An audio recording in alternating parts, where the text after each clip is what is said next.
दूसरा मायका।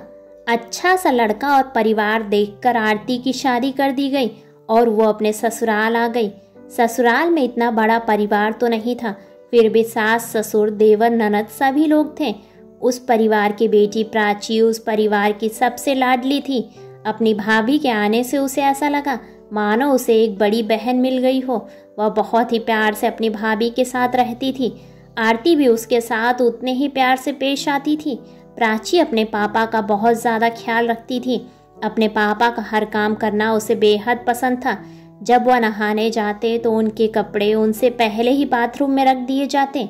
जब वह नहाकर बाहर निकलते तो प्राची हैंगर में पैंट शर्ट इस्त्री करके तैयार रखती थी। पापा के ऑफिस से आते ही वह गर्मा गर्म चाय की प्याली उनके हाथों में थमा देती। प्राची रात का भोजन रोज अपने पापा के साथ एक ही थाली में करती थी। प्राची भी अब विवाह के योग हो चुकी थी और कुछ ही दिनों में उसका रिश्ता भी तय हो गया। अब प्राची डोली में बैठकर विदा हो जाएगी, यह सोचकर रामचंद्र की आंखों में गम के ऐसे बादल छा गए कि वह चाह कर भी उन्हें बरसने से रोक नहीं पाते थे। उन्हें लगता था कि प्राची के जाने के बाद घर कितना सूना हो जाएगा। उनका इतना ज़्यादा ख्याल कौन रखेगा, वह उसके बिना कैसे रह पाएंगे। यही सब ख्याल उनके रातों की नींद उड़ा चुका था। एक दिन प्राची ने अपने पापा से कहा, पापा मैं शादी नहीं करूंगी। रामचंद्र चौंक गए। क्या हुआ प्राची, ऐसा क्यों बोल रही हो बेटा?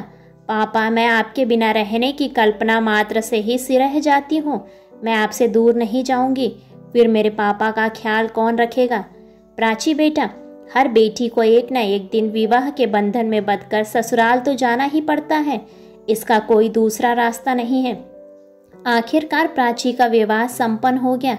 विदाई के समय प्राची जब भी अपने पापा की तरफ आंख उठाकर देखती, उनकी आंखें बिना बोले ही सब कुछ कह देती। एक दूसरे के दिल की धड़कनों को पहचानने वाले पिता और बेटी एक दूसरे के मन में उठ रहे तूफान को महसूस कर रहे थे। जाते वक्त प्राची अपने पापा से लिपटकर फूट फूट कर रो रही थी। रामचंद्र भी अपने आंसुओं को रोक न पाए और प्राची अपने पति के साथ ससुराल के लिए विदा हो गई। घर शांत और सूना हो गया। पूरी रात बीत गई। दूसरे दिन सुबह रामचंद्र जब नहाने गए तो उनके कपड़े हर रोज की तरह उन्हें बाथरूम के अंदर मिले।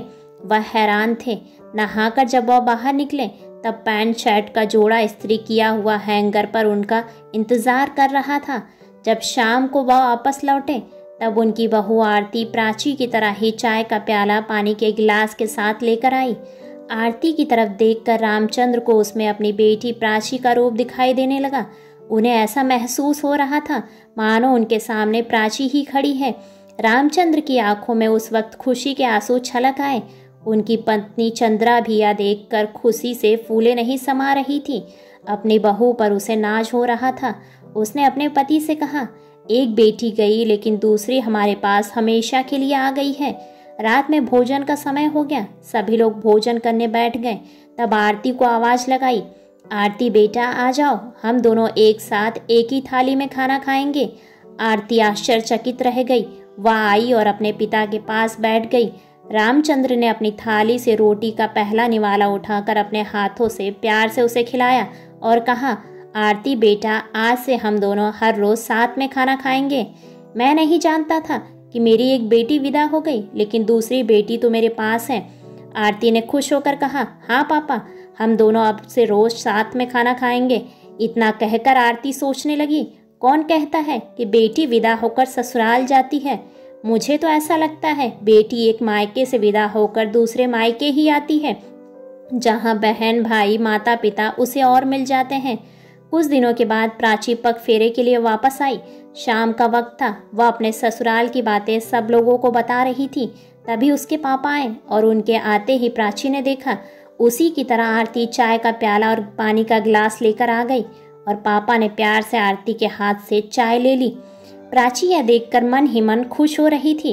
रात के भोजन के समय वह अपने पापा के पास आकर बैठ गई। तभी उसके पापा ने आवाज लगाई, आरती बेटा आ जाओ। आज रामचंद्र के एक तरफ आरती और दूसरी तरफ प्राची, दोनों ही उनके साथ खाना खा रहे थे। आज यह दृश्य देखकर प्राची बेफिक्र थी कि उसके पापा का ख्याल रखने के लिए उसकी भाभी है, जो पापा को कभी दुखी नहीं होने देगी और उसकी कमी हमेशा पूरी करती रहेगी। ऐसे ही बेहतरीन कहानियों को सुनने के लिए वीडियो को लाइक और चैनल को सब्सक्राइब करें और अपने विचार कमेंट्स बॉक्स में कमेंट्स करके हमें ज़रूर बताइएगा। धन्यवाद।